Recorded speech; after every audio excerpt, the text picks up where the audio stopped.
በአሜሪካ ድሮን የተገደሉት ኢትዮጵያውያን ጉዳይ ግልጽ ምርመራ እንዲደረግበት ተጠይቋል። ዝርዝሩን እንመለስበታለን። ዛሬም ድረስ በሽግግር መንግስት አምናለሁ ብሏል የኦሮሞ ፌዴራሊስት ኮንግረስ ኦፌኮ። ነጋዴዎችና ኢንቨስተሮች በሀገር ውስጥ የሚደረገው ጦርነት እጅግ እንደፈተናቸውና አፋጣኝ መፍትሄ እንዲሰጠው ተማጽነዋል። ሌላኛው ትኩረታችን ነው። እንደተገመተው ግብጽ የኤርትራን ባህር ጠረፍ እከላከላለሁ ብላለች። ፕሬዝዳንቱም ኢታማዦር ሹሙም ከሀገር የወጡባትን ኤርትራን ጉዳይም በወፍ በረር እንቃኛለን።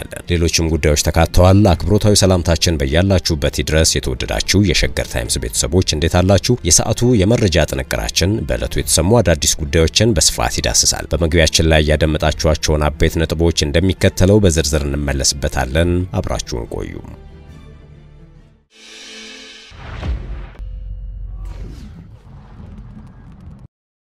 ወደ ቀዳሚው ጉዳያችን እናምራችሁ። የኢትዮጵያ የሃይማኖት ተቋማት ጉባኤ በአንጋፋዋ የኢትዮጵያ ኦርቶዶክስ ተዋሕዶ ቤተክርስቲያን ካህናትና ምእመናን ላይ ግድያና ስቃይ መፈጸሙን የሰማነው በታላቅ ድንጋጤና ሐዘን ነው ብሏል። መሰል ተግባራት በተለያዩ ወቅቶች ሲፈጸም እንደነበር አስታውሷል። ጉባኤው የቤተክርስቲያኗን የዛሬውን የሐዘን መግለጫ ተመልክቻለሁ ብሏል። በኦሮሚያ ክልል በአርሲ ዞን በጉናም፣ በመርቲ፣ በሸርካ፣ በሆንቆሎ ዋቢ ወረዳዎች በአንጋፋዋ የኢትዮጵያ ኦርቶዶክስ ተዋሕዶ ቤተክርስቲያን እምነት ተከታዮችና ካህናት ላይ እየደረሰ ያለው ግድያና ስቃይ ከዕለት ዕለት እየጨመረ መምጣቱን ተረድተናል ሲል ነው ያመለከተው። ይህን ግድያና እንግልት የፈጸሙ አካላት ማንነታቸው ያልታወቀ ታጣቂዎች እንደሆኑ መረዳት እንደቻለ ተናግሯል። ጉባኤው በተፈጸመው አሰቃቂ ግድያ የተሰማውን ጥልቅ ሐዘን ለቤተክርስቲያኒቱ አባቶችና መሪዎች በተለይም ለተጎጂ ቤተሰቦች ገልጿል። መንግስት የዜጎችን በሰላም ወጥቶ የመግባት ነጻነት የማረጋገጥ ዋነኛ ኃላፊነት ያለበት በመሆኑ ችግሩ ከዚህ በላይ ተባብሶ ተጨማሪ ሐዘንና ሰቆቃ ከመከሰቱ አስቀድሞ አስፈላጊ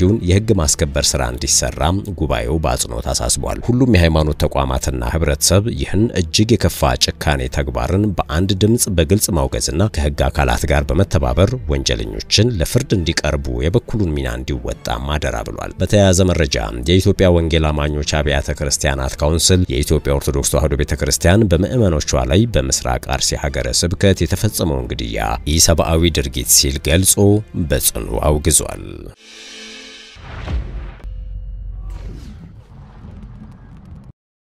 ወደ ሌላኛው መረጃችን እንለፍ። ጦርነቱ እንኳን 2 ወር አሁንም ቀጥሏል ብሏል ህወሓት ጠቅላይ ሚኒስትር አብይ በህዝብ ተወካዮች ምክር ቤት ላይ ባደረጉት ንግግር የትግራዩ ጦርነት የ2 ወራት ጦርነት ነበር በማለት በትግራይ ላይ ላለፉት 5 ዓመታት የቀጠለውን የዘር ማጥፋት ዘመቻ አቅልለው ለማቅረብ ሞክረዋል በማለት ከሷል። ህወሓት የአብይ ንግግር በትግራይ ህዝብ ሞትና ስቃይ ምን ያህል ያፊዙ እንደሆነና ለቀድሞ ጥፋታቸው ንስሐ እንደማይገቡ ያሳያል በማለት ነው የተቸው። በግጭት ማቆም ስምምነቱ ከመቼውም ጊዜ በበለጠ አሁን አደጋ ላይ መውደቁን ዓለም አቀፉ ማህበረሰብ ማወቅ አለበት ያለው ህወሓት የአፍሪካ ህብረት አደራዳሪ አካል ሁኔታውን ለመገምገም አስቸኳይ ስብሰባ እንዲቀመጥ ጠይቋል። ጠቅላይ ሚኒስትር አብይ በትግራይ ያደረግነው ጦርነት 2 ወር አይሞላም፣ በአማራ ክልል ምድር ከራያ እስከ ሰሜን ሸዋ ድረስ የተዋጋ ነው፣ ከትግራዩ አጠቃላይ ውጊያ ይበልጣል ብለው ነበር።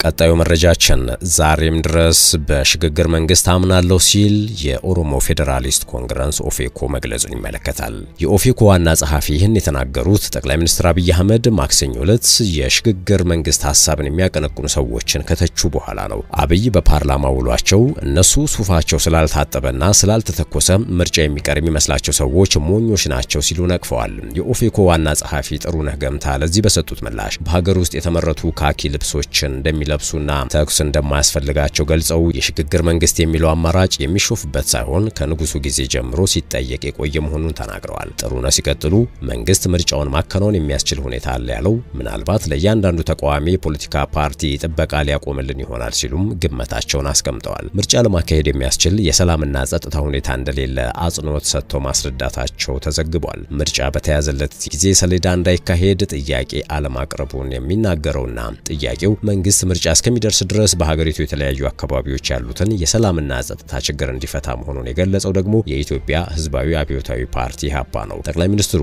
አንዳንዶች 30 ዓመት በኢትዮጵያ ፖለቲካ ውስጥ ተሳትፈው የማያውቁ እኛ እድል ሰተናቸው ከገቡ በኋላ ምርጫ እንደማይደረግ የሚያስቡ እንዳሉ እናውቃለን፣ ወደ መጡበት ይመለሳሉ እንጂ ምርጫው ይደረጋል በሚል መንግስታቸውም ሙሉ አቅምና ዝግጁነት እንዳለው መናገራቸው ይታወሳል። የኢህአፓ የህዝብ ግንኙነት ኃላፊ ይስሐቅ ወልዳይ ምርጫው ይራዘም ከተባለ እንኳን ለገዢው ፓርቲ ፓርቲ እንጂ ለተቃዋሚ ፓርቲዎች እንደማይጠቅም ከዝግጅት አንጻርም ፓርቲው በሙሉ አቅሙ እየተዘጋጀ መሆኑን ተናግረዋል። ሐሳብ የሌላቸው የሚለው ትችትም የእርሳቸውን ፓርቲ እንደማይመለከት የሐሳብ እጦትም እንደሌለበት ጠቅሰው የጠቅላይ ሚኒስትሩን ትችት ተከላክለዋል። በትግራይ ክልል የሚንቀሳቀሰው የሳልሳይ ወያነ ሳወት ፓርቲ ሊቀመንበር አሉላ ኃይሉ በበኩላቸው ምርጫ ቦርድ የጊዜ ሰሌዳውን አስመልክቶ የፖለቲካ ፓርቲዎችን በጠራበት ስብሰባ ላይ ፓርቲው በክልሉ ብሎም በሌሎች የሀገሪቱ አካባቢዎች ካለው የሰላምና ጸጥታ ሁኔታ አንጻር ያለውን ስጋት መግለጹን አስታውሰዋል። ጠቅላይ ሚኒስትሩ በምክር ቤት ያስተላለፉት አስተያየትም የህዝብ ብሎም በህግ ስልጣን የተሰጠው ምርጫ ቦርድ ነው ሲሉ ሂደቱን ያልተከተለ አስተያየት በማለት ገልጸውታል። እውነቱ መሬት ላይ እየታየ ምንም አታመጡም በሚል መንግስት ምርጫውን የሚያከናውን ከሆነ ያ ሁሌም ይቻላል ያሉት አሉላ የምርጫው ፍትሃዊነት፣ አካታችነትና ሌሎች የምርጫ መርሆች ጥያቄ ውስጥ መሆናቸውን ተናግረዋል። ጠቅላይ ሚኒስትሩ ምርጫን በተመለከተ መልእክታቸው በተቻለ መጠን የኛ ፓርቲ አባላት የዘንድሮ ምርጫ ዲሞክራሲያዊ እንዲሆን ብቻ ሳይሆን ልዩ ልዩ ድምጾች እንዲሰሙ በኃላፊነት እንሰራለን፣ ጠቅልሎ የመውሰድ ፍላጎት እኛ ጋር የለም፣ በመደመር ነው ሁሉ ነገር የሚሆነው ሲሉ ተናግረው ነበር። እንደተገመተው ግብጽ የኤርትራን ባህር ጠረፍ እከላከላለሁ ብላለች። ፕሬዝዳንቱም ኢታማዦር ሹሙም ከሀገር የወጡባት ኤርትራ ጉዳይ ቀጣዩ መረጃችን ያተኮረበት ነው። ትላንት በጥንቅራችን እንዳጋራናችሁ የኤርትራ ፕሬዝዳንት ኢሳያስ አፈወርቂ በግብጹ ፕሬዝዳንት አብዱል ፈታህ አልሲሲ ግብዣ ለ5 ቀን ግብጽ ካይሮ ናቸው።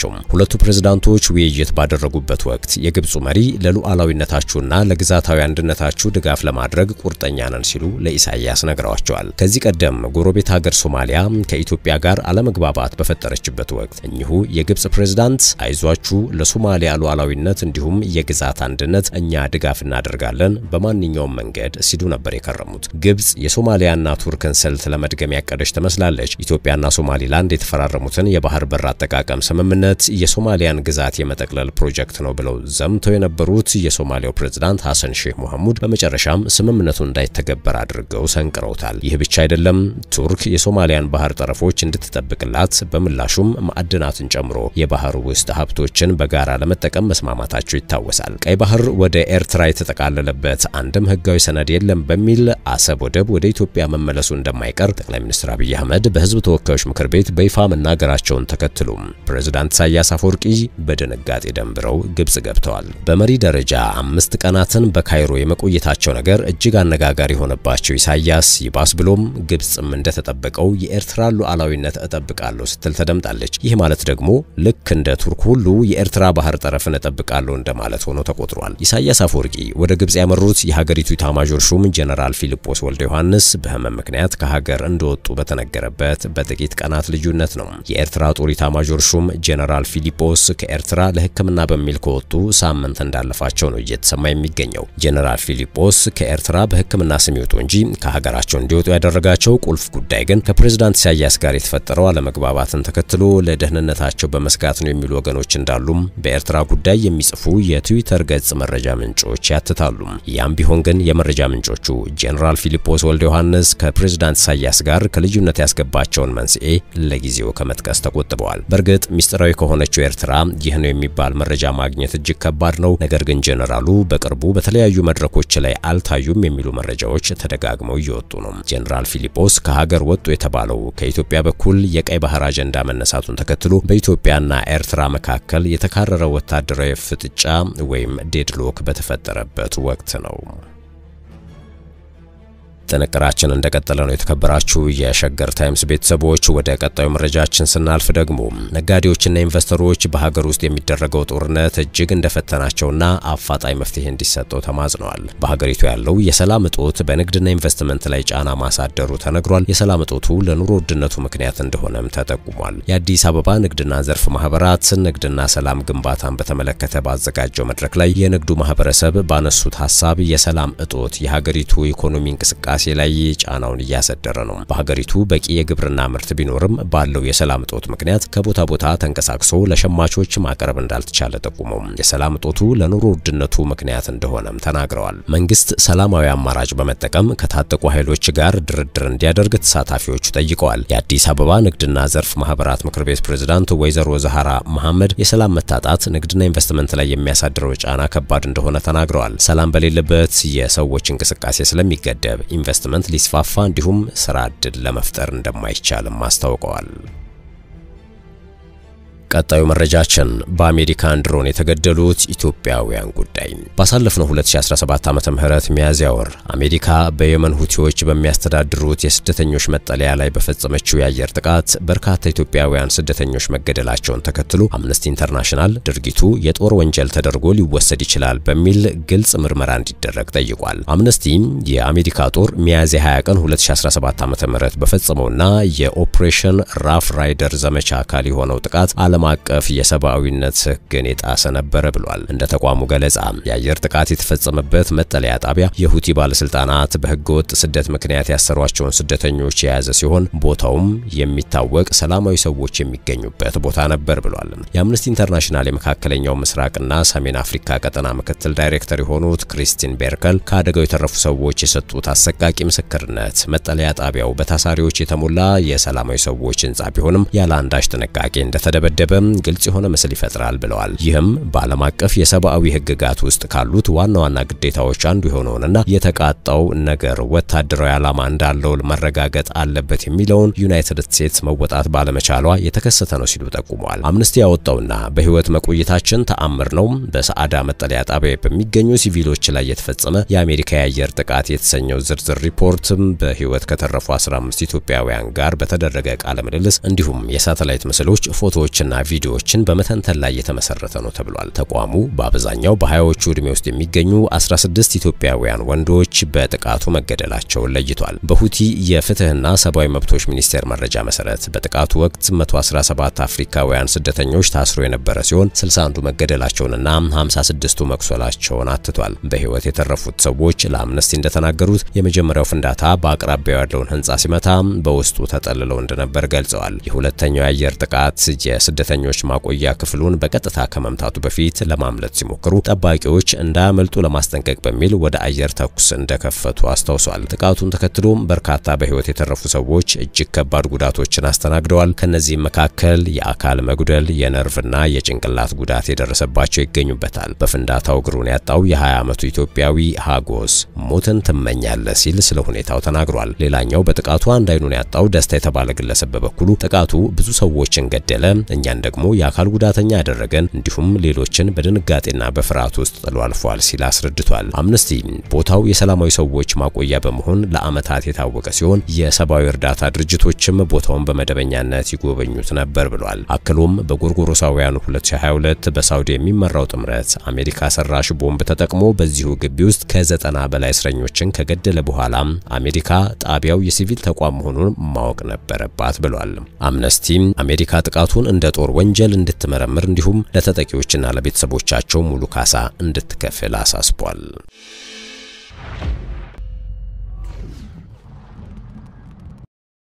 የመጨረሻው መረጃችን የሱዳኑ ጦርነት ሰቆቃ። አርኤስኤፍ በሱዳን ኤልፋሸር ቢያንስ 1500 ሰዎች መግደሉ ተሰምቷል። የፈጣን ድጋፍ ሰጪ ኃይሎች ወይም አርኤስኤፍ በቅርቡ በሱዳን ምዕራብ ዳርፉር ግዛት ኤልፋሸር ከተማን በያዙበት ወቅት ባደረሱት ጥቃት በርካታ ሰዎች ተገድለዋል ሲል የሕክምና ቡድንና ተመራማሪዎች ተናግረዋል። ሀገሪቱን ለመቆጣጠር ከሱዳን ጦር ጋር እየተዋጋ ያለው አርኤስኤፍ ባለፉት 3 ቀናት ውስጥ ሲቪሎች የተከበበችውን ከተማ ለመሸሽ ሲሞክሩ ቢያንስ 1500 ሰዎችን መግደሉን የሱዳን ዶክተሮች ኔትወርክ አስታውቋል። የሀገሪቱን የእርስ በርስ ጦርነት የሚከታተለው ቡድን ሁኔታውን እውነተኛ የዘር ማጥፋት ሲል ገልጾታል። ዓለም ዛሬ እየተመለከተ ያለው እልቂት ከአንድ ዓመት ተኩል በፊት በኤልፋሸር ከ14000 በላይ ንጹሃን ዜጎች በቦምብ ጥቃት በረሃብና ያለ ፍርድ ቤት ትዕዛዝ ሲገደሉ መቆየታቸውን የሚያሳየው ድርጊት ማራዘሚያ ነው ሲል ቡድኑ ገልጿል። ጥቃቶቹ እየተፈጸሙ ያሉት ሆን ተብሎ በተካሄደው የግድያና የሰው ዘር ማጥፋት ዘመቻ አካል ነው ብሏል። አርኤስኤፍ ከ2023 ጀምሮ ከሱዳን ጦር ጋር የእርስ በርስ ጦርነት ውስጥ ገብቷል። በዚህም በ10 ሺዎች የሚቆጠሩ ሰዎች ሲገደሉ ከ12 ሚሊዮን በላይ ሰዎች ተፈናቅለዋል። ከ17 ወራት ከበባ በኋላ እሁድ ዕለት በዳርፉር የሚገኘው የሰራዊቱ የመጨረሻ ምሽግ የሆነውን ኤልፋሸርን አርኤስኤፍ አሸንፏል። የሱዳን መንግስት ረቡዕ እንዳስታወቀው ከዚያን ጊዜ ጀምሮ በከተማዋ ቢያንስ 2000 ሰዎች መገደላቸውንና በሰላማዊ ሰዎች ላይ የተፈጸሙ ጥቃቶችና ከቤት ወደ ቤት የሚደረጉ ጥቃቶችን በተመለከተ ታማኝ ሪፖርቶች እንደደረሰው ገልጿል። የተከበራችሁ የሸገር ታይምስ ቤተሰቦች ለአሁኑ ያዝነው ጥንቅራችን አበቃ። ስላዳመጣችሁን ከልብ እናመሰግናለን። ሰላም።